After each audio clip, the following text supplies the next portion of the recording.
Hello and welcome students, আশা করি তোমরা সকলেই খুব ভালো আছো। জ্ঞানজ্যোতি কোচিং সেন্টার পক্ষ থেকে তোমাদের সবাইকে আরেকবার স্বাগত। তো আমি মীরা ম্যাম, আমি আজ তোমাদের বাংলা সিলেবাস ভিত্তিক যেই টপিকটা নিয়ে আলোচনা করব সেটা হচ্ছে ধ্বনি পরিবর্তনের যে কারণ সমূহ রয়েছে, বিভিন্ন যে কারণ আছে যার কারণে এই ধ্বনি পরিবর্তন হয়ে থাকে, সেই টপিক নিয়ে কিন্তু আজকের ক্লাসে আমার আলোচনা। পুরো কি কি বিষয় নিয়ে দেখো সুন্দর করে পয়েন্ট করে দেওয়া আছে, কি কি নিয়ে আমি আলোচনা করব। সেটা হচ্ছে উচ্চারণগত কারণ, তার সঙ্গে রয়েছে ভাষাগত কারণ, সামাজিক কারণ, তার সঙ্গে মনস্তাত্ত্বিক কারণ, ঐতিহাসিক কারণ প্রভৃতি যে কারণগুলো রয়েছে সবকিছু নিয়ে কিন্তু ডিটেইলসে আমি আলোচনা করব এবং বুঝে দেবো। অবশ্যই ভিডিওটা শুরু থেকে শেষ অবধি ধৈর্য ধরে দেখবে, ঠিক আছে? দেখো,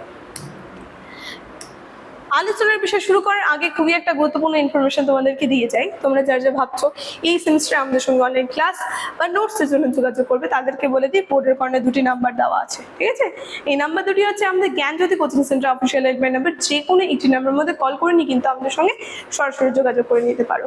তার সঙ্গে তোমাদের এই কোর্স ফির জায়গাটা একটু দেখবে ভালো করে মন দিয়ে, কারণ এই জায়গাটা একটু চেঞ্জ হয়েছে। সেটা হচ্ছে যারা মেজর কোর্সের স্টুডেন্ট আছো তাদের জন্য কিন্তু এখন কোর্স ফি রাখা আছে 1299, তার সঙ্গে মাইনর কোর্সের জন্য আছে 699। এই তোমাদের কিন্তু কোর্স ফি রাখা হয়েছে। আর আমাদের কোর্সে অ্যাডমিশন নিলে কি কি সুযোগ সুবিধা তোমরা পাবে সমস্ত ইনফরমেশন কিন্তু স্ক্রিনে দেওয়া আছে, আমি আর আলাদা করে বলছি না, ঠিক আছে? একেবারে আলোচনার বিষয়ে চলে যাচ্ছি। দেখো, প্রথমে বলেছি আজকে আমার আলোচনার বিষয় সেটা হচ্ছে ধ্বনি পরিবর্তন যে রয়েছে, ধ্বনি পরিবর্তনের কারণ। আচ্ছা, প্রথমে দেখে নিই ধ্বনি পরিবর্তন কি এবং কেন ঘটে, এটা জেনে নিই। দেখো কি বলছে, এই যে ধ্বনি পরিবর্তনে পটভূমি পরিবর্তনের পটভূমিতে এখানে বলেছে যে ভাষা সতত পরিবর্তনশীল জীবন্ত প্রবাহ, সময়ের ব্যবধানে স্থান ভেদে এবং ভৌগোলিক ও ব্যক্তিগত উচ্চারণের কারণে ভাষার অন্যতম মূল উপাদান বলতে ধ্বনি পাল্টে যায়। তাহলে ধ্বনি আমরা দেখতে পাচ্ছি যেটা ব্যক্তিগত পুরো, ঠিক আছে? এই ধ্বনি আমরা দেখতে পাচ্ছি বিভিন্ন কারণে কিন্তু বদলে যাচ্ছে, সে ব্যক্তিগত কারণে বা ভৌগোলিক কারণে বা স্থান পরিবর্তনের কারণে কিন্তু এই ধ্বনি কি হচ্ছে, বদলে যাচ্ছে, ঠিক আছে, বা পরিবর্তন করছে। তার বিভিন্ন কারণ আমরা দেখতে পাচ্ছি, ঠিক আছে? তারপরে যেখানে বলছে বক্তার বলা ও শ্রোতার তারতম্য, অনেক সময় কি হয় যে কারণে আর কি ধ্বনি পরিবর্তন ঘটে, যেটা হচ্ছে বক্তা বলছে একটা কিন্তু শ্রোতা শুনছে একটা, যে কারণে ধ্বনিটা পরিবর্তন হয়ে যাচ্ছে। তারপরে আরেকটা আমরা দেখবো শারীরিক ও মানসিক যে আরামপ্রিয়তা, মানে বলতে যাতে সুবিধা হয় সেই শারীরিক সুবিধার জন্য বা মানসিক সুবিধার জন্য সেই ধ্বনি পরিবর্তন হয়ে যাচ্ছে। তার সঙ্গে আরেকটা আমরা দেখবো সামাজিক ও ঐতিহাসিক প্রেক্ষাপটের প্রভাবে কিন্তু এই ধ্বনি পরিবর্তিত হয়, ঠিক আছে? তাহলে কারণগুলো আমরা জানতে পারলাম এক এক করে কেন পরিবর্তন হয়। এবার আমরা কারণগুলো দেখে নিই যে কি কি কারণে কিভাবে পরিবর্তন হচ্ছে। প্রথমে চলে আসছে ভৌগোলিক প্রভাব। এই ধ্বনি পরিবর্তনে ভৌগোলিক যে প্রভাব রয়েছে, যেখানে পরিবেশ ও ভূপ্রকৃতির প্রভাবে কিন্তু এই ধ্বনি পরিবর্তন হচ্ছে। কি করে? ভৌগোলিক অবস্থান ও প্রাকৃতিক পরিবেশ দেশ জাতির ভাষার উপর প্রভাব ফেলে। রুক্ষ ভূপ্রকৃতির অঞ্চলের ভাষার কর্কশতা ও কঠোরতা বেশি হয়, আবার শীতল ও মনোরম পরিবেশের ভাষা কোমল ও মৃদুপ্রবণ হয়। তাহলে আমরা দেখতে পাচ্ছি ভাষা বা এই ধ্বনি পরিবর্তনের একটা কারণ হচ্ছে ভৌগোলিক অবস্থান।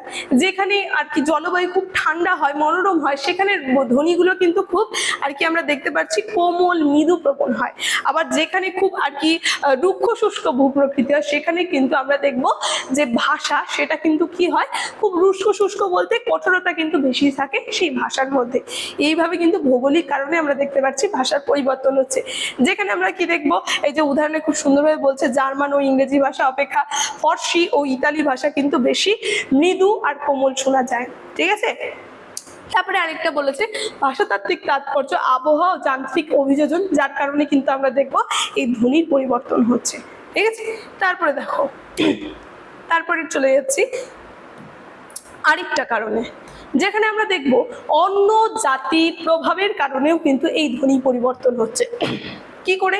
এর একটা জলজান্ত উদাহরণ আমরা পাবো যে বিদেশি যে ইংরেজরা যে আমাদের এই দেশে শাসন করেছে, তারা অনেক দিন এই দেশে ছিল, যে কারণে তাদের ধ্বনিটা কিন্তু আলাদা এবং সেটা শুনতে শুনতেও কি আমাদের ধ্বনি কিন্তু পরিবর্তন হয়ে গেছে। তারপর সেই উদাহরণটাই কিন্তু খুব সুন্দরভাবে এখানে বলে দিয়েছে যে একটা জনগোষ্ঠী দীর্ঘদিন ধরে অন্য জনগোষ্ঠীর সাথে বসবাস করলে বা অন্য কোনো জাতির অধীনে শাসিত থাকলে ভাষার ধ্বনি পরিবর্তন ঘটে, ঠিক আছে?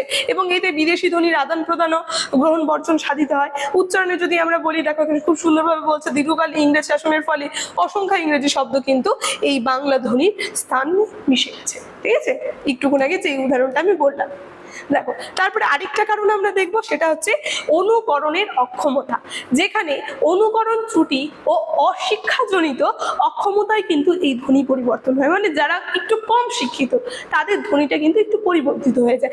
যেমন এখানে বলছে শিশুরা ও কম শিক্ষিত গ্রামীণ মানুষ বড়দের কিংবা অন্য ভাষার দুরহ শব্দ হুবাহু অনুকরণ করতে পারে না। যেমন একটা শিশু যদি আমরা উদাহরণ দিই, একটা স্পষ্ট ভাষা কিন্তু সে সঙ্গে সঙ্গে উচ্চারণ করতে পারবে না। আর যে একটু আর কি গ্রামের মানুষ যারা, ঠিক আছে, একটু কম শিক্ষিত যারা, তারা কিন্তু আমরা দেখব মানে যদি একজন শিক্ষিত মানুষের সেই শুদ্ধ ভাষাটা শোনে, সেটা কিন্তু শুদ্ধভাবে সে উচ্চারণ করতে পারছে না। তো এই পরিবর্তনটা কিন্তু আমরা দেখতে পাচ্ছি। তাই বলছে সঠিক উচ্চারণের এই অক্ষমতার কারণে মূল ধ্বনির পরিবর্তন হয়ে যায়। যেমন একটা সুন্দর উদাহরণও কিন্তু এখানে দিয়ে দিয়েছে, রিক্সা। এই রিক্সাকে অনেকে কি বলে, রিস্কা বলে। ঠিক আছে, এই যে একটা পরিবর্তন যে আমরা দেখতে পাচ্ছি, ঠিক আছে, খুব সুন্দর উদাহরণ ভাবে কিন্তু দেওয়া আছে। তাকে বিশ্লেষণও বলে দিয়েছে শব্দ সংস্কার ও সহজীকরণের কারণে কিন্তু মানে যাতে তাদের উচ্চারণ সুবিধা হয়, যে কারণে ধ্বনির পরিবর্তন হচ্ছে। তারপরে দেখো কি বলছে, 4 নাম্বার বলছে শ্রবণ যন্ত্র ও উচ্চারণের ত্রুটি। যেখানে শ্রবণ যন্ত্রের ত্রুটির কারণেও কিন্তু এই ধ্বনির পরিবর্তন হচ্ছে। শ্রোতা যদি বক্তার উচ্চারিত ধ্বনি ভুল শোনে, তবে কিন্তু সে ভুল ধ্বনিটাই গ্রহণ করবে ও পরবর্তীকালে কিন্তু সেই ভুল শব্দটাই কিন্তু উচ্চারণ করবে। এই শুরুতেই ক্লাসের শুরুতেই কিন্তু আমি আলোচনা করে বলে দিয়েছিলাম যে শ্রোতা যদি শোনে ভুল, ঠিক আছে, বক্তা যেটা বলছে শ্রোতা সেটা ভুল শুনছে এবং সে তারপরে যেটা বলবে সে ভুলটাই কিন্তু বলবে। ঠিক আছে, এই কারণে ধ্বনি পরিবর্তন হয়। আরেকটা হচ্ছে বাকযন্ত্রের অক্ষমতার কারণে উচ্চারণের অঙ্গের গঠনগত ত্রুটি ও অক্ষমতার দরুন যথাযথ ধ্বনি উচ্চারণ না হলে কিন্তু এই ধ্বনির বিকৃতি হয়। আরেকটা কি বলছে, সহজীকৃত রূপ। যেখানে দৈনন্দিন কথাবার্তার অলসতা ও দ্রুততার কারণে ধ্বনির লোক প্রসিদ্ধি তৈরি হয়, মানে এই যে তাড়াহুড়ো করে কথা বলা, ঠিক আছে, বা এই দৈনন্দিন আমরা দেখতে পাচ্ছি আমাদের কথা বলতে হচ্ছে, মানে প্রত্যেক দিন। যদি আমরা একটা সুন্দর উদাহরণ দিই, যেখানে আমরা কোনো আর কি প্রতিষ্ঠানে কাজ করি, সেখানে কি করি, আমরা একটা শুদ্ধভাবে কিন্তু কথা বলি। আবার বাড়িতে গেলে সেখানে কথা বলার ধরনটা কিন্তু আলাদা থাকে, কারণ সেটা আমরা কি সবসময় প্রতিনিয়ত বলে যাচ্ছি। তো এই যে একটা পরিবর্তন আমরা দেখতে পাচ্ছি, এই পরিবর্তন কিন্তু ঘটে সহজীকৃত রূপ করার জন্য। ঠিক আছে, তারপরে দেখো কি বলছে, আচ্ছা তারপরে 5 নাম্বার বলছে লিপি বিভ্রাট বলতে বর্ণ প্রভাব। যেখানে আমরা দেখতে পাচ্ছি লিপ্তরন্তর ও সমবর্ণের অভাবের কারণেও কিন্তু এই পরিবর্তন, এই ধ্বনির পরিবর্তন ঘটছে। এক ভাষার শব্দ অন্য ভাষায় লিখতে গিয়ে অনেক সময় হুবহু সমবর্ণ পাওয়া যায় না। যেমন যদি বলি একটা বাংলায় শব্দ, ঠিক আছে, সেটা যখন ইংলিশে লিখছে বা ইংরেজিতে লিখছে, তখন কিন্তু সেটা কিন্তু পরিবর্তন হয়েছে, মানে সেইভাবে সুস্পষ্ট বাংলার মতো কিন্তু লিখতে পারছে না। সেই কারণেও কিন্তু আমরা দেখতে পারি অনেক সময় পরিবর্তন হয়। এর ফলে লিপিতে লিখতে গিয়ে কিন্তু আর কি আমরা দেখতে পাচ্ছি উচ্চারণ ও ধ্বনিতে বিকৃত ঘটছে। যেমন একটা জলজান্ত উদাহরণ কিন্তু এখানে বলে দিয়েছে। কি বলছে, এই যে আমরা কলকাতা বলি ইংলিশে, সেটা আমরা দেখবো উচ্চারণ হবে ইংরেজিতে ক্যালকাতা। ঠিক আছে, তো এইভাবে লিখতে গিয়ে কিন্তু একটা বর্ণের কারণে কিন্তু সেই ধ্বনিটা পরিবর্তন হয়ে যাচ্ছে। তারপরে দেখো তার একটা উদাহরণও কিন্তু এখানে বলে দিয়েছে। দেখো বসুকে অনেকে কি বলে, বোস বলে। ঠিক আছে, এইভাবে কিন্তু আমরা দেখতে পাচ্ছি টাইপিং এর কারণে কিন্তু আর কি এই পরিবর্তনটা হচ্ছে। ঠিক আছে, খুবই সুন্দর কিন্তু আজকে টপিকটা যে আমি আলোচনা করছি। দেখো তারপরে কি বলছে, 6 নম্বরে বলছে আরাম প্রিয়তা ও মুখ সুখ। যেখানে আরাম কারণে মানে আমরা যাতে বলতে আমাদের সুবিধা হয়, সেই কারণেও কিন্তু আর কি আমরা দেখতে পাচ্ছি ধ্বনির পরিবর্তন হচ্ছে। প্রয়াস ও লাঘব মুখ সুখের কারণেও কিন্তু এই ধ্বনির পরিবর্তন হয়। যেরকম অনেকে কি হয়, এই জন্মটা উচ্চারণ করতে পারছে না, তখন কি বলে, জনম বলে। ঠিক আছে, এই যে একটা পরিবর্তন হচ্ছে, মুখের উচ্চারণের সুবিধার জন্য পরিবর্তন ঘটছে। আবার আরেকটা আমরা দেখতে পারবো, দেখো যেখানে বলে দিয়েছে শব্দের খণ্ডতায় সম্পূর্ণ শব্দ উচ্চারণ না করে অলসতার কারণে কিছু অংশ বাদ দিয়ে যেতে উচ্চারণ করতে সুবিধা হয়, সেইভাবে উচ্চারণ করছে। ঠিক আছে, দেখো তারপরে কি বলছে, উচ্চারণের দ্রুততা। যেখানে আমরা দেখতে পাচ্ছি দ্রুত ভাষণ ও ক্ষিপ্ততার কারণেও কিন্তু আর কি, মানে যাতে ভাষণটা দ্রুত দিতে হয়, মানে জোরে বলবে, সেই কারণে কিন্তু আমরা দেখতে পাচ্ছি ধ্বনির পরিবর্তন করছে। যেমন বলছে তাড়াহুড়ায়, কেউ বলছে কোথায় যাবে, সেখানে কোথ যাবে, এইভাবে কিন্তু উচ্চারণ করছে। ঠিক আছে, আবার আরেকটা আমরা দেখতে পারবো, দেখো তার প্রভাবই এখানে বলে দিচ্ছে ধ্বনি লোপ ও সংহত, যেখানে দ্রুত উচ্চারণের পাশাপাশি অবস্থিত দুটি ধ্বনি একভাবে অপরকে কিন্তু প্রভাবিত করে, কিংবা মাঝের ধ্বনি লোপ পেয়ে বাক্য সংগঠিত হয়।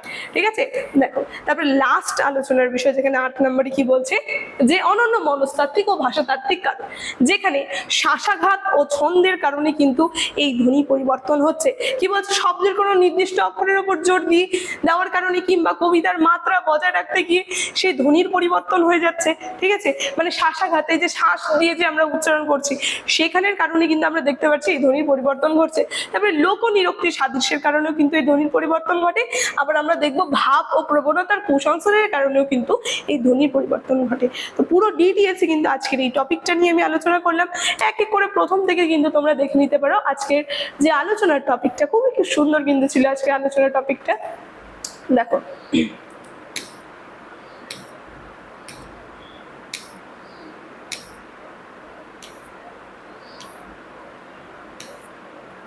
সমস্ত ইনফরমেশন ক্লাসের শুরুতে কিন্তু আমি আলোচনা করে দিয়েছি। আজকের আলোচনার বিষয় তাহলে আমি এখানেই শেষ করছি। ভিডিওটি শুরু থেকে শেষ অবধি দেখার জন্য থ্যাংক ইউ।